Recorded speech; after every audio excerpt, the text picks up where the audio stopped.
अथ श्रीराममङ्गलाशासनम्। मङ्गलं कौसलेन्द्राय महनीय गुणात्मने चक्रवर्ती तनूजाय सार्वभौमाय मङ्गलम्। वेदवेदान्तवेद्याय मेघश्यामलमूर्तये पुंसां मोहनरूपाय पुण्यश्लोकाय मङ्गलम्।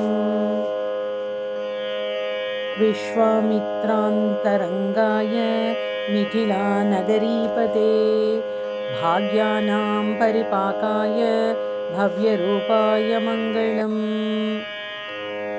पितृभक्ताय सततं भातृभिः सह सीतया नन्दिताखिललोकाय रामभद्राय मङ्गलम्।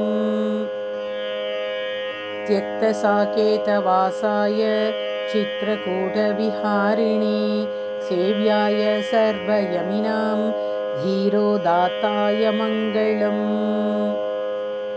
सौमित्रिणा च जानक्या चापबाणासिधारिणे संसेव्याय सदा भक्त्या स्वामिने मम मङ्गलम्। दण्डकारण्यवासाय खरदूषणशत्रवे गृध्रराजाय भक्ताय मुक्तिदायास्तु मङ्गलम्। सादरं शबरीदत्त फलमूलभिलाषिणे सौलभ्यपरिपूर्णाय सत्योद्रिक्ताय मङ्गलम्। हनुमत्समवेताय हरीशाभीष्टदायिने वालीप्रमथनायास्तु महाधीराय मङ्गलम्। श्रीमते रघुवीराय सेतुलङ्घितसिन्धवे जितराक्षसराजाय रणधीराय मङ्गलम्।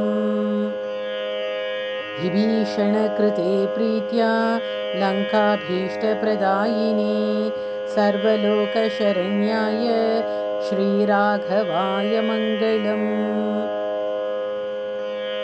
आगत्य नगरीं दिव्याम् अभिषिक्ताय सीतया राजाधिराजराजाय रामभद्राय मङ्गलम्। ब्रह्मादिदेवसेव्याय ब्रह्मण्याय महात्मने जानकी प्राणनाथाय रघुनाथाय मङ्गलम्। श्रीसौम्यजामातृमुनिः कृपयास्मानुपेयुषे महते मम नाथाय रघुनाथाय मङ्गलम्। मङ्गलाशासनपरैर्मदाचार्यपुरोगमैः सर्वैश्च पूर्वैराचार्यैः सत्कृतायास्तु मङ्गलम्।